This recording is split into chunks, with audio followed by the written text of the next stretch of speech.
Good morning everyone.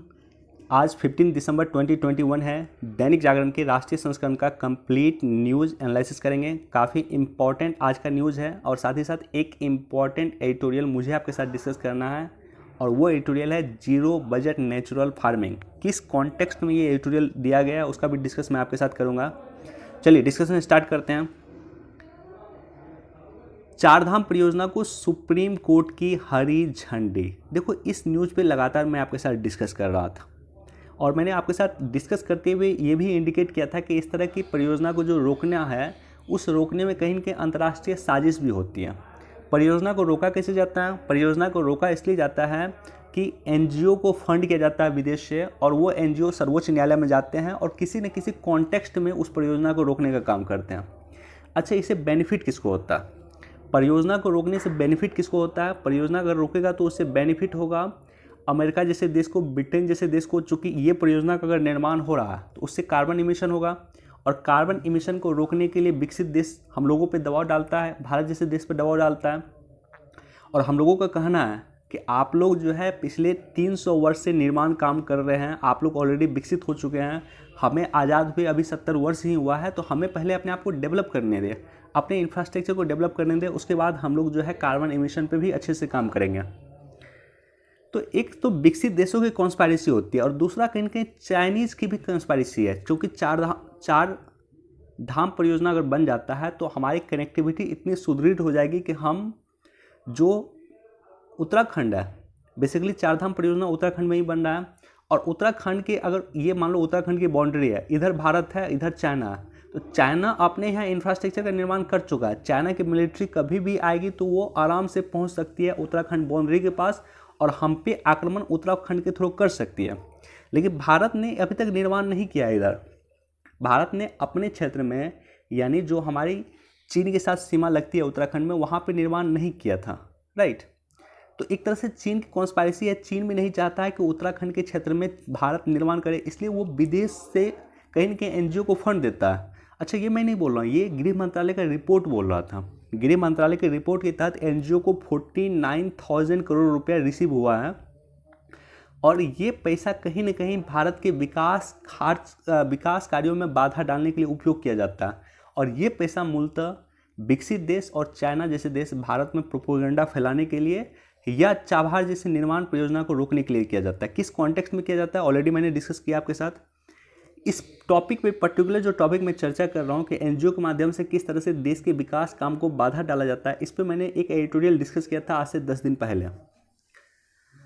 अच्छा चलो अब न्यूज़ पे लौटते हैं। न्यूज़ क्या है? न्यूज़ ये है कि एक एनजीओ गई माननीय सर्वोच्च न्यायालय और एनजीओ जाके बोलती कि चारधाम परियोजना जो बन रहा है उत्तराखंड में, इसको आप रोकिए। बेसिकली ये परियोजना के तहत 900 किलोमीटर के रोड का निर्माण किया जाएगा। 10 मीटर रोड चौड़ी होगी। तो एनजीओ का कहना था कि अगर ये निर्माण काम होगा, ये अगर इंफ्रास्ट्रक्चर का काम होगा, ये रोड बनेगा तो कई सारे पेड़ पौधे काटे जाएंगे और कई सारे अगर पेड़ पौधे काटे जाएंगे तो पर्यावरण को क्षति होगा। बेसिकली इसी मुद्दा को लेकर के एक एनजीओ गई थी माननीय सर्वोच्च न्यायालय। सर्वोच्च न्यायालय के सामने में दो इशू थे। माननीय सर्वोच्च न्यायालय के सामने में दो इशू थे। एक इशू ये था कि हमारे लिए क्या पर्यावरण ज़रूरी है और दूसरा इशू था कि क्या हमारे लिए नेशनल सिक्योरिटी ज़रूरी है। चूँकि चीन निर्माण कर चुका है उत्तराखंड के बाउंड्री के आसपास, तो हमें भी निर्माण करने की आवश्यकता है। दो इशू था, क्या हमारे लिए इंफ्रास्ट्रक्चर ज़रूरी है, राइट, या हमारे लिए पर्यावरण ज़रूरी है। इसी दोनों टॉपिक पे लगातार बहस हो रहा है और बहस होने के बाद फाइनली माननीय सर्वोच्च न्यायालय ने कहा है कि हरी झंडी दे दी है और साथ ही साथ पर्यावरण की निगरानी के लिए भी कहीं न कहीं आदेशित किया है, एक कमेटी का गठन किया है। कहा कि ये भी आप रोड बनाइए, आप चारधाम परियोजना बनाइए, आप नेशनल सिक्योरिटी के लिए ज़रूरी है, चीन तक हमारी पहुँच होने के लिए ज़रूरी है, लेकिन साथ ही साथ आप ये भी काम कीजिए कि आप जो है पर्यावरण मानकों का भी अनुपालन कीजिए। इसके लिए भी कमेटी बनाई गई है। चलो मैं डिटेल से डिस्कस करता हूँ इस टॉपिक पे।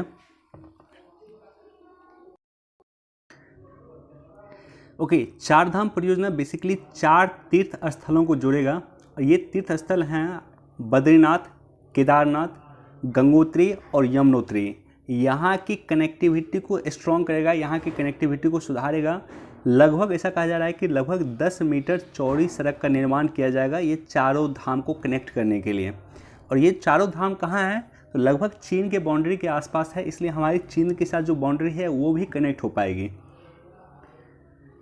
राष्ट्रीय सुरक्षा में महत्वपूर्ण होगी। यह परियोजना रणनीतिक सड़कों के निर्माण के रूप में कार्य कर रही है, जो भारत चीन सीमा को देहरादून और मेरठ में सेना के शिविर से जोड़ती है, जहां मिसाइल बेस और भारी मशीनरी जो है हमारे पास मौजूद है। तो हमारे पास मेरठ में बेस है, देहरादून में बेस है, मिलिट्री बेस है। तो ऐसे कंडीशन में देहरादून के मिलिट्री बेस और मेरठ के मिलिट्री बेस को कनेक्ट करेगी हमारी उत्तराखंड की बाउंड्री जो चीन के साथ लगती है।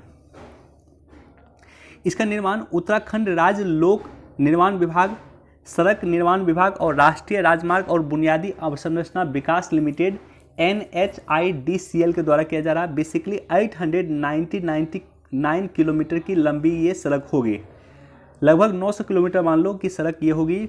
12,000 करोड़ रुपए इस पर निवेश किया जा रहा है, इस पर खर्च होगी। इसमें कई सारे पुल, बाईपास, टनल और कई सारी चीज़ें अन्य का निर्माण होगा। इसकी शुरुआत किया गया था दिसंबर 2016 में।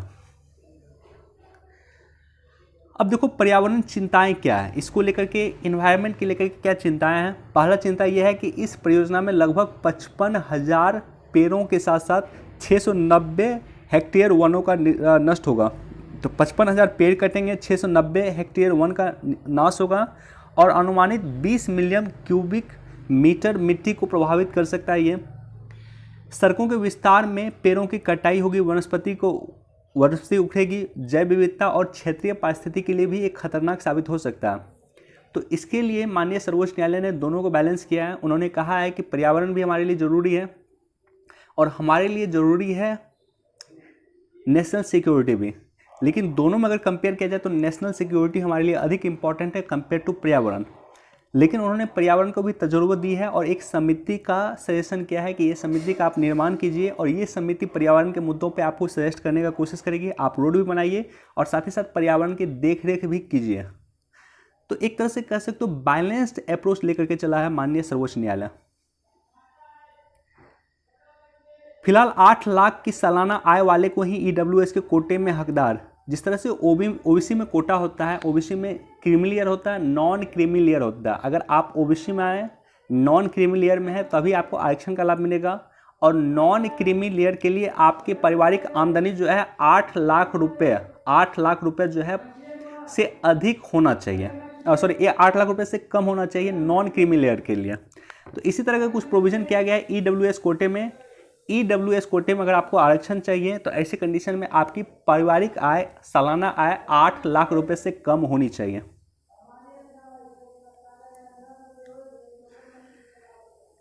किसानों को विशिष्ट पहचान पत्र देगा केंद्र। देखो इसको लेकर के मैं लगातार डिस्कस कर रहा हूं कि कृषि रिफॉर्म्स के लिए सरकार अभी क्या क्या कर रही है। सरकार ने जो 3 कृषि कानून लाई थी सरकार, वो वापस ले चुकी है। अब सरकार क्या क्या कर रही है, तो इसी को लेकर के हमने 2-3 दिन पहले, आपको याद होगा, डिस्कस किया था।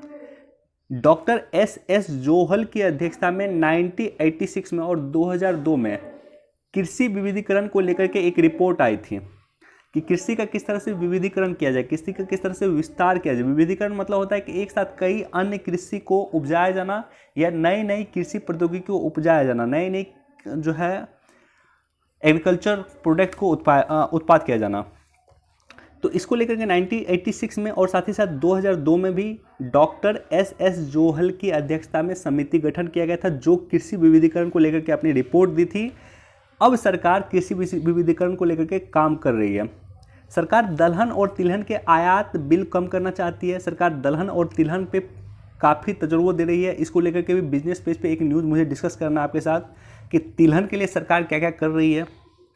पंजाब और हरियाणा में धान के फसल चक्र से हटाना, ये भी सरकार का उद्देश्य है। देखो हमारे देश में 15 एग्रो क्लाइमेट जोन है, 15 एग्रो क्लाइमेट जोन है।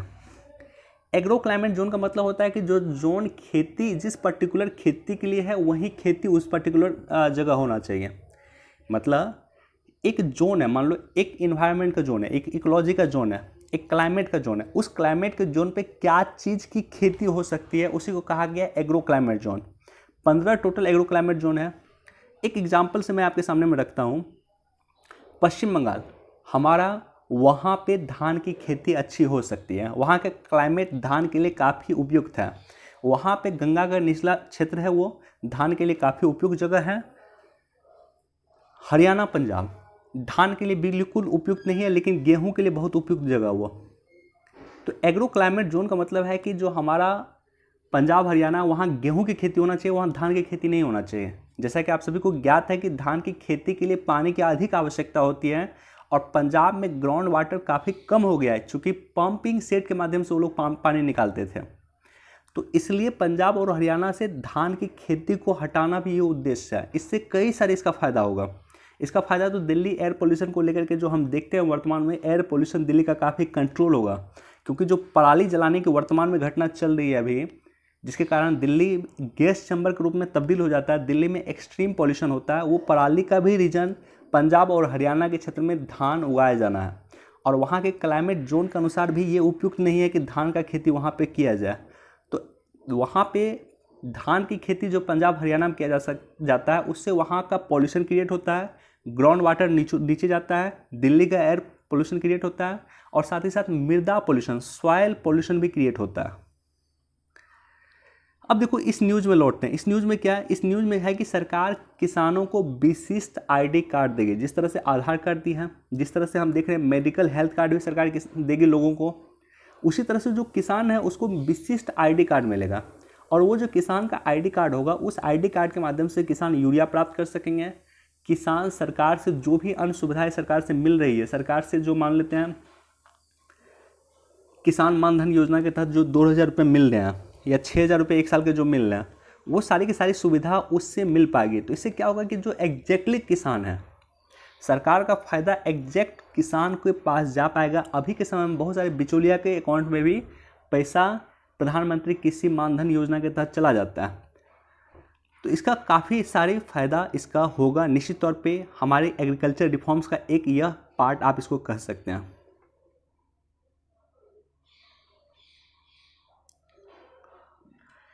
देखो जम्मू कश्मीर में आपने देखा होगा कुछ दिन पहले जो है, जो कश्मीर के पुलिस हैं, कश्मीर के पुलिस के वाहन पे हमला किया गया था आतंकवादियों के द्वारा, और हमारे जम्मू कश्मीर के वीर पुलिस कई सारे शहीद हुए थे।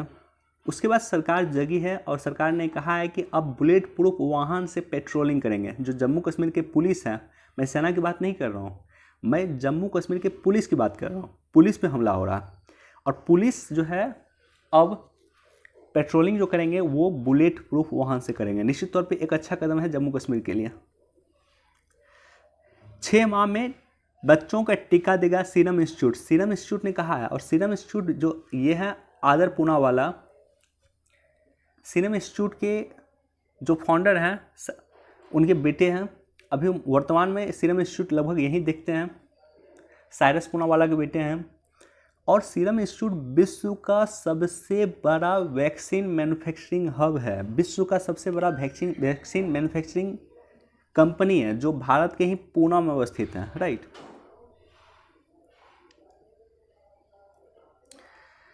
देखो यहाँ से मुझे आपको एक ही चीज़ डिस्कस करना मुझे आपके साथ, यह कि एनसीआर का जो प्लान है वो प्लान है एनसीआर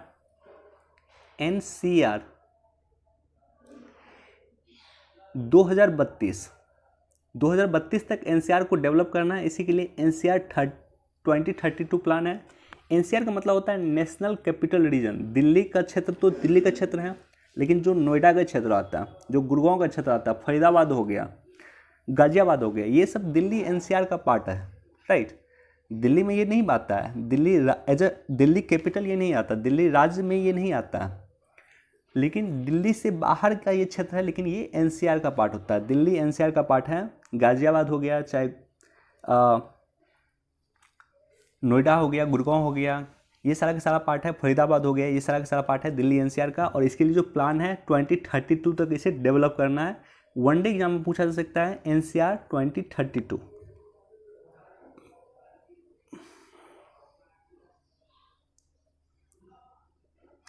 देखो एक बार इसको भी देख सकते हो, पेट्रोल डीजल टैक्स से 3 साल में कमाया 8 लाख करोड़ रुपए। देखो हाइपरसोनिक मिसाइल का हाल फिलहाल में भारत सरकार के द्वारा परीक्षण किया गया है, भारत में परीक्षण किया गया है, लेकिन वो हाइपरसोनिक नहीं है जो किसी अन्य देशों पे छोड़ा जाता है, किसी अन्य जगह पे छोड़ा जाता है। वो टारपेडो हाइपो है, यानी समुद्र के नीचे छोड़ा जाने वाला हाइपरसोनिक मिसाइल का परीक्षण किया गया। तो इस पर कन्फ्यूज मत होना आप लोग। हाइपरसोनिक मिसाइल का 3 कैटेगरी है और तीनों ही कैटेगरी मिसाइल के स्पीड के आधार पर डिवाइड किया गया। पहला है सबसोनिक, वैसा मिसाइल जिसकी स्पीड वायु की स्पीड से कम हो, यानी 1 मैक स्पीड हो। 1 मैक, 1 मैक होता है वायु की साउंड की स्पीड वायु में, यानी 332 मीटर प्रति सेकंड को कहते हैं 1 मैक स्पीड। तो वैसा मिसाइल जिसकी स्पीड 332 मीटर प्रति सेकंड से कम हो या 1 मैक से कम हो, उसे कहा गया सबसोनिक मिसाइल सिस्टम। दूसरा होता है सुपरसोनिक मिसाइल सिस्टम, वैसा मिसाइल जिसकी स्पीड 3 मैक से 5 मैक के बीच में हो, उसे कहा गया सुपरसोनिक मिसाइल सिस्टम। मैक मतलब याद रख लेना 332 मीटर प्रति सेकंड। और वैसा मिसाइल जिसकी स्पीड 5 मैक से अधिक हो, उसे कहा गया है हाइपरसोनिक मिसाइल सिस्टम। लगभग 1700 मीटर से अधिक प्रति सेकंड स्पीड वाले मिसाइल को कहा गया सुपरसोनिक मिसाइल सिस्टम। देखो ये सब बेसिक पॉइंट है, लेकिन नॉर्मली प्रीलिम्स वगैरह का क्वेश्चन देखोगे इसी सब क्वेश्चन में वो ट्रैप कर देता है। मुझे याद है कि एक बार क्वेश्चन पूछा गया था बीपीएससी में कि सीमांत किसान किसे कहा गया है या लघु किसान किसे कहा जाता है। तो सीमांत किसान जिसके पास 0 से 1 हेक्टेयर ज़मीन हो उसे सीमांत किसान कहा जाता है, और जिसके पास 1 से 2 हेक्टेयर ज़मीन हो उसे लघु किसान कहा जाता है। इसी तरह कुछ कॉन्सेप्ट है आपको सुपरसोनिक, हाइपरसोनिक और सबसोनिक मिसाइल सिस्टम में। देखो इस न्यूज़ पर ऑलरेडी हमने कई बार डिस्कस किया है। सीबीआई और ईडी के निदेशक का कार्यकाल बढ़ाया जा रहा है, दोनों का कार्यकाल 5 वर्ष किया जा रहा है। अगेन समय की कमी है, नहीं तो मैं डिस्कस करता डिटेल से। ये न्यूज़ संबंधित है नेशनल ह्यूमन राइट कमीशन को लेकर के। नेशनल ह्यूमन राइट, देखो इस सब जो टॉपिक आता है जैसे एनएचआरसी आ गया, ईडी आ गया, सीबीआई आ गया, ये सब पे एक अलग से आपके पास नोट होना चाहिए। या नहीं तो लक्ष्मीकांत की बुक में जाओगे वहाँ भी पढ़ोगे, वहाँ पे भी कॉन्सेप्ट मिल जाएगा। लेकिन लक्ष्मीकांत का जो पुराना बुक होगा, उस पुराने बुक में जो एनएचआरसी को संशोधन किया गया 2019 में, उसके बारे में जिक्र नहीं होगा। नेशनल ह्यूमन राइट कमीशन का संशोधन किया गया 2019 में, उसका जिक्र नहीं होगा जो पुराना लक्ष्मीकांत की बुक है। लेकिन अन्य जो इन्फॉर्मेशन है वो आपको मिल जाएगा। इसलिए नई जानकारी के लिए, नया कोई संशोधन हुआ उसकी जानकारी के लिए ही न्यूज़ पढ़ा जाता है। तो बेसिक इशू ये है कि एनएचआरसी के बारे में आपको पता होना चाहिए। हमने कई बार डिस्कस किया, आज इसको हम अवॉइड कर रहे हैं। एनएचआरसी ने कहा है कि जो बंधुआ मजदूरी है उसके राहत पैकेज के तत्कालिक दिया जाना चाहिए सरकार के द्वारा, सरकार इसका प्रोविजन करे, राइट।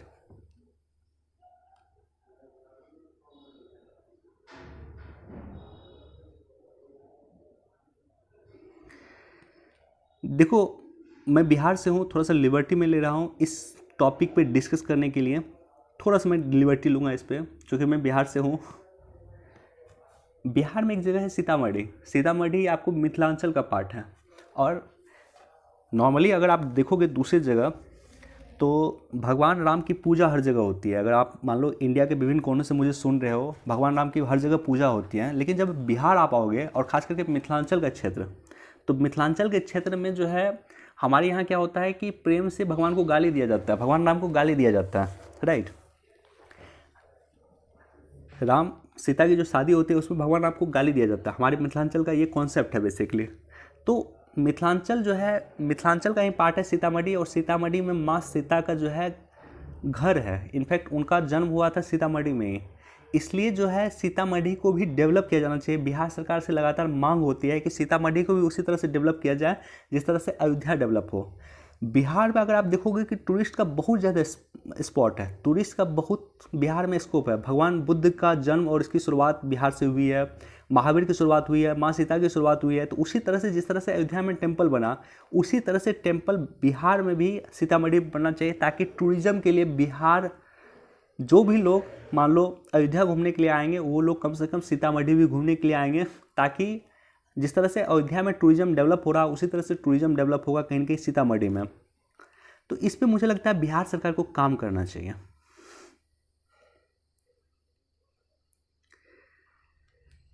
आईफा होगा अगले साल, कहाँ पे? अबू धाबी में होगा। स्टेट पीसीएस में क्वेश्चन पूछा जा सकता है। यूएई, यूनाइटेड अरब एमिरेट्स के अबू धाबी में आईफा 2000 अगले साल होगा, 2022 में होगा और इसका 22वां संस्करण होगा। इस न्यूज़ को थोड़ा सा आप लोग पढ़ लेना। ये न्यूज़ संबंधित है ब्रेक थ्रू संक्रमण के आंकड़े का विश्लेषण करेगी नटागी। ब्रेक थ्रू संक्रमण क्या होता है? आपने कोरोना का दोनों डोज ले लिया, पहला डोज लिया हुआ, दूसरा डोज लिया हुआ, बावजूद इसके ओमिक्रॉन जो नया वायरस है वो आपको इन्फेक्टेड कर देता है, तो उसे ही कहा गया ब्रेक थ्रू संक्रमण।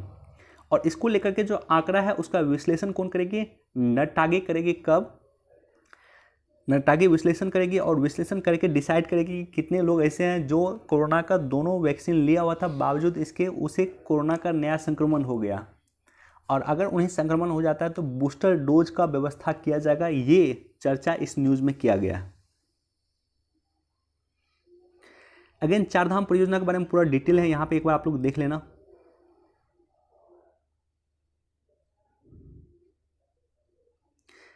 देखो ये भी न्यूज़ काफ़ी इंपॉर्टेंट है, इसका बैकग्राउंड काफ़ी इंपॉर्टेंट है, और बैकग्राउंड में एक ही चीज़ है, उपा।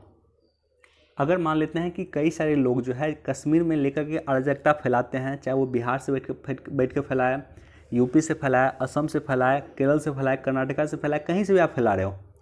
असम के बारे में अगर आप सोशल मीडिया पे, यूट्यूब पे, व्हाट्सएप पे, टेलीग्राम पे, फेसबुक पे कहीं कुछ अराजकता अगर फैलाने की कोशिश किया है तो आप पे उपा एक्ट लग सकता है, UAPA एक्ट लग सकता है। उपा एक्ट क्या है इसके बारे में आपको पता होना चाहिए। मैं डिस्कस नहीं कर रहा हूँ, समय की कमी है और कई बार हमने डिस्कस किया, तो इसलिए आप लोग अगर मान लेते हैं कि आपके ग्रुप के कोई सर्कल में बच्चे हैं जो कहीं ना कहीं कश्मीर के बारे में कुछ निगेटिव फैला रहे हैं, तो उसको बंद कर दें, क्योंकि आप पे उपा लग सकता है।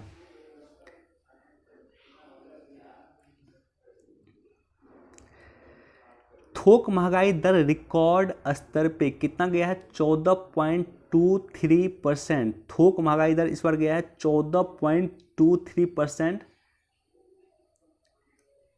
अप्रैल 2005 के बाद ये सबसे अधिक, अप्रैल 2005 के बाद ये सबसे अधिक थोक महंगाई दर मापी गई है, वो नवंबर 2021 की मापी गई है।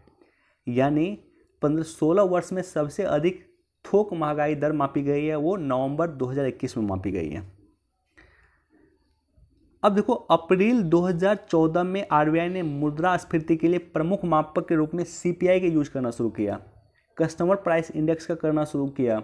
लेकिन 2014 से पहले सरकार की जो मुद्रास्फीति नापती थी, आरबीआई जो मुद्रास्फीति इन्फ्लेशन जो मेजर करती थी, वो WPI के आधार पर करती थी, CPI के आधार पर नहीं, WPI के आधार पर करती थी। लेकिन अप्रैल 2014 के बाद जब मोदी जी की गवर्नमेंट आई, उसके बाद CPI को आधार बनाया गया था इन्फ्लेशन को मेजर करने के लिए। थोड़ा सा मैं डिस्कस करूंगा आपको WPI के बारे में।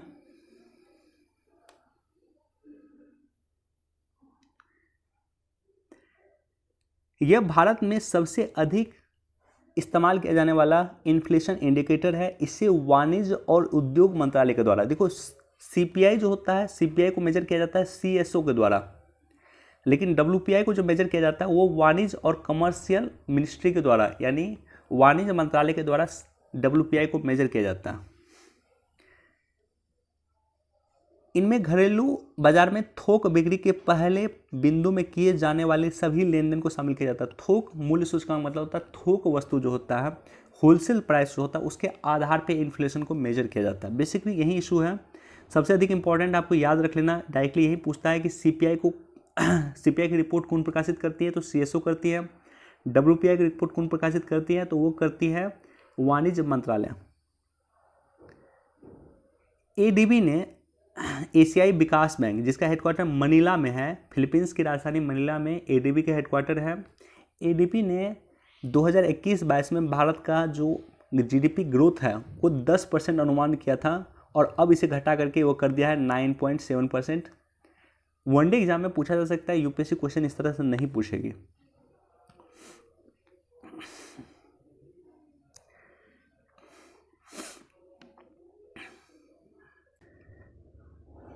देखो तीनों ही न्यूज़ इंपॉर्टेंट है, ये भी इंपॉर्टेंट है, मुझे इसका भी डिस्कस करें, ये भी इंपॉर्टेंट है और ये भी इंपॉर्टेंट है। थोड़ा बेसिक डिस्कस कर देता हूँ। देखो होता क्या है कि जब न्यूज़ एनालिसिस मैं स्टार्ट करता हूँ, किसी पर्टिकुलरली एक न्यूज़ पर अगर ढंग से एनालिसिस किया जाए, मान लेते हैं किसी न्यूज़ पर मैं अगर ढंग से एनालिसिस करूँ तो 10 मिनट का समय मैं इस पर ले सकता हूँ, 10 मिनट इस पर ले सकता हूँ और 10 मिनट इस पर ले सकता हूँ, तो काफ़ी लंबा समय हो जाएगा। इसलिए मैं कोशिश करता हूँ शॉर्ट डिस्कस कर देने का, राइट।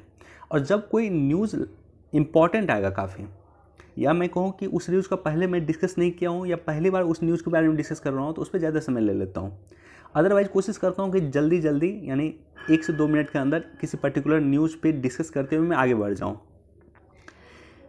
लिथियम की यूज क्या है? लिथियम का यूज आप सभी को पता है। लिथियम का यूज कहाँ पर होता है कि जो हम लोग बैटरी यूज करते हैं, खास करके सोलर प्लेट अगर हम यूज कर रहे हैं, तो सोलर प्लेट के यूज कर रहे हैं तो उसमें भी लिथियम बैटरी की आवश्यकता है। अब लिथियम बैटरी कहीं ना कहीं भारत के लिए पूरी अनिवार्य हो रही है। अगर हमें 2070 तक हमने टारगेट लिया है नेट जीरो का, ऐसे कंडीशन में हमें सोलर एनर्जी को प्रोडक्शन को बढ़ाना होगा।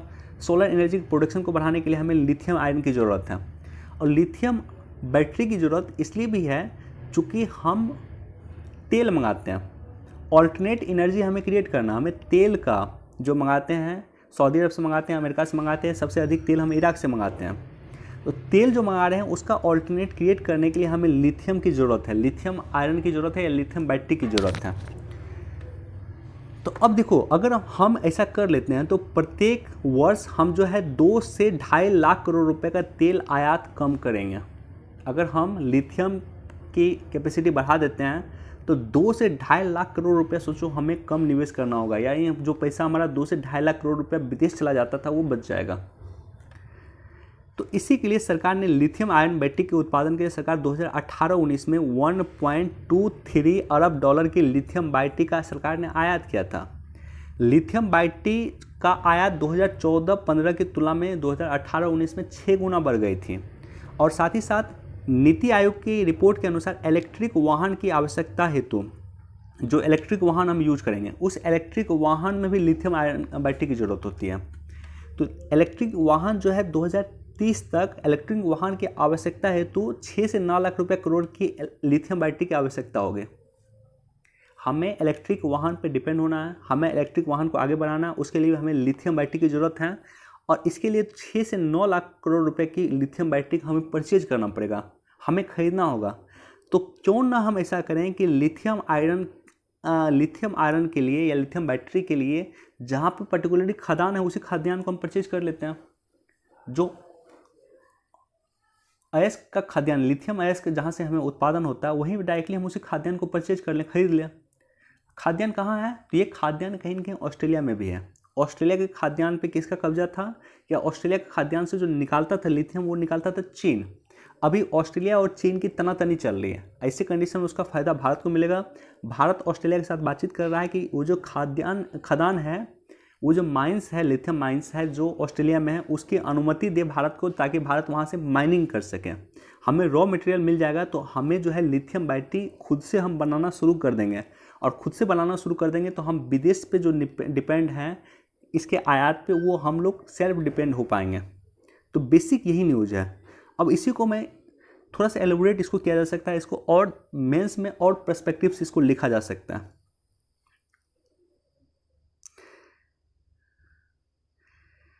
सरसों का रकबा बढ़ा। देखो यहाँ पे भी आपको ये न्यूज़ समझना होगा, ये इंपॉर्टेंट क्यों है। यूपीएससी ने 2021 में भी इस पर क्वेश्चन पूछा था, पहले भी क्वेश्चन पूछा है, स्टेट पीसीएस भी क्वेश्चन पूछ रहा है, हर एक एग्जाम में क्वेश्चन पूछा जा रहा है। हमें तेल पे डिपेंड होना होगा। अभी तेल की कीमत कितनी है? लगभग 180 रुपये। आज से 6 महीना पहले, 1 साल पहले तेल की कीमत थी लगभग 100 रुपये। जो कच्चा तेल हम लोग खाते हैं उस तेल की मैं बात कर रहा हूँ। तो आज से लगभग 1 साल पहले 100 रुपये थी, 110 रुपये मैक्सिमम, अभी 180 रुपये मिल रहा है। तो अभी तेल काफ़ी महंगा मिल रहा है। तो तेल काफ़ी महंगा मिल रहा है तो इसलिए सरकार अब लगातार काम कर रही है कि किस तरह से हम तेल के आयात को कम कर सकें। जितना हम तेल यूज करते हैं उस तेल का 60% तेल हम विदेश से मंगाते हैं। भारत किसी एक उत्पाद में, मैं रिपीट कर रहा हूँ, इसको आप लोग नोट करना, इसी पॉइंट पे यूपीएससी ने क्वेश्चन पूछा था कि भारत किसी एक कृषि उत्पाद पे सबसे अधिक फॉरेक्स रिजर्व खर्च करता है तो वो तेल है।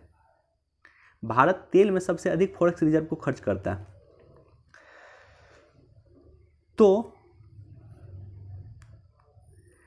सरकार ने इसी को देखते हुए सरकार पाम ऑयल मिशन लाई थी, जिसमें सरकार 11,000 करोड़ रुपए सरकार खर्च कर रही है। और इस चालू सीजन में अनुमान है, हम जितना उम्मीद कर रहे थे उससे अधिक तिलहन का उत्पादन हो सकता है, इसका अनुमान किया गया है। 1.10 करोड़ टन तेल का उत्पादन इस चालू सीजन में होगा, यानी 2021-22 में भारत में इसका उत्पादन होगा।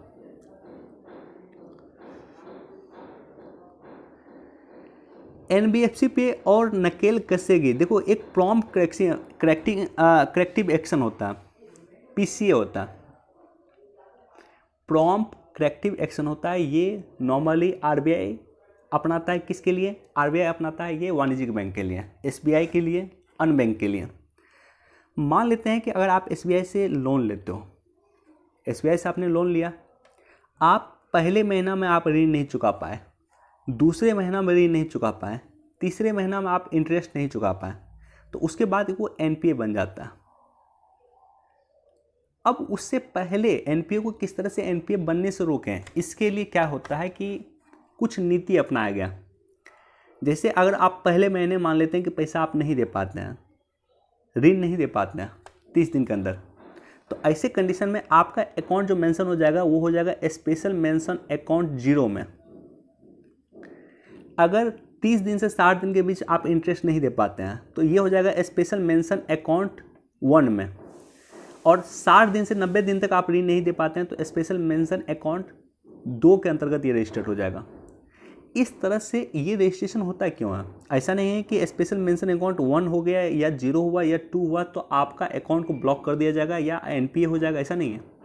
एनपीए तब होता है जब आप ऋण 90 दिन तक लगातार नहीं चुका पाते, तब आपके अकाउंट एनपीए हो जाता है। लेकिन उससे पहले स्पेशल मेंशन अकाउंट इसलिए किया जाता है ताकि बैंक का नज़र आप पे रहे कि आप किस तरह से बैंक से जो पैसा लिए उसको चुका पाए। तो इसी तरह का कुछ मेजर लिया जाता है, इसी को कहा गया है प्रॉम्प्ट करेक्टिव एक्शन। इस तरह से कई सारे अन्य मेजर भी लिए जाते हैं जिसको बोला जाता है प्रॉम्प्ट करेक्टिव एक्शन, ताकि एनपीए की समस्या ना हो। अच्छा, इसी तरह का कुछ समस्या हो रहा था एनबीएफसी में, नॉन बैंकिंग फाइनेंशियल कॉरपोरेशन में।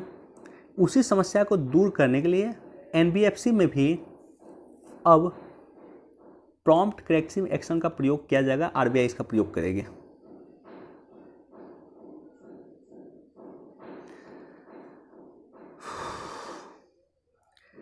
जीरो बजट नेचुरल फार्मिंग थोड़ा सा मैं डिस्कस कर रहा हूँ, हालांकि समय ज़्यादा हो गया, ज़्यादा समय नहीं लूँगा, बस 2 मिनट में डिस्कस कर दूंगा इसका।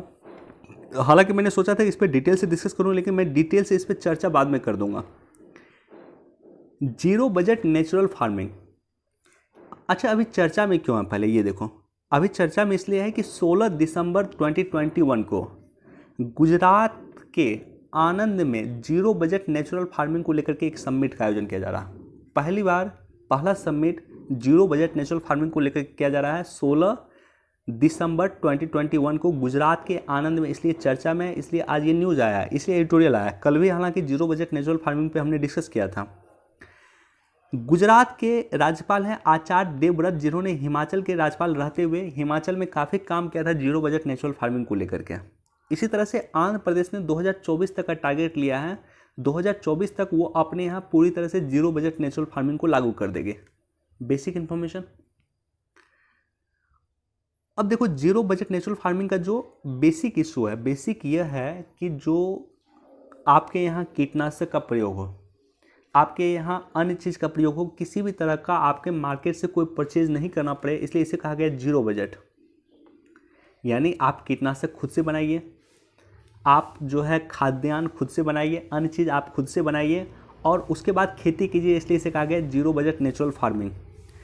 तो इसका कुछ पर्टिकुलर पार्ट है, जैसे बीजामृत हो गया, जीवामृत हो गया, मल्चिंग हो गया, वापसा हो गया, ये सारा का सारा पार्ट है। और एक और व्यक्ति का मैं नाम लूँगा, महाराष्ट्र के हैं किसान सुभाष पालेकर, ये बेसिकली जुड़े हुए थे जीरो बजट नेचुरल फार्मिंग से, और इंडिया में इन्हें ही श्रेय दिया जाता है कि जीरो बजट नेचुरल फार्मिंग की शुरुआत इन्होंने ही बेसिकली की है। इस टॉपिक पे मैं डिटेल से डिस्कस कर दूंगा नेक्स्ट है।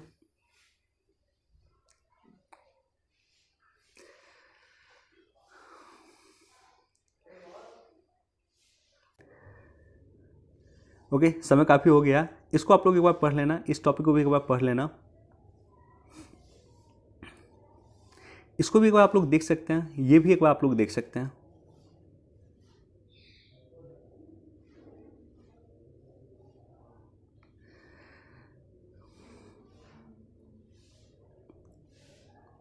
अच्छा, एक मैं छोटा सा चर्चा यहाँ पे करूँगा आपको। चूँकि यहूदियों के नरसंहार के लिए एडोल्फ इचमैन को आज ही के दिन मौत की सज़ा मिली थी 1961 में। यहूदी को जो सज़ा दिया गया था, बेसिकली एक आप लोग गूगल सर्च करना, आपको मिल जाएगा, द होलोकॉस्ट घटना। होलोकॉस्ट घटना ये थी कि विश्व में सबसे अधिक मानव नरसंहार जो किया गया था वो एडोल्फ हिटलर के द्वारा किया गया था, और 60 लाख लोगों को, सोचो, सबसे अधिक मानव नरसंहार यहूदी का किया गया, 60 लाख लोगों को गैस चैम्बर में जाकर के मार दिया गया था। इसे होलोकॉस्ट की घटना कहा जाता है। इतिहास का एक काला अक्षर है होलोकॉस्ट की घटना। 60 लाख यहूदी को एक साथ एक जगह मार दिया गया, सोचो। चलिए, आज हमारे पास इतना ही न्यूज़ था। वीडियो देखने के लिए आप सभी का धन्यवाद। Thank you so much.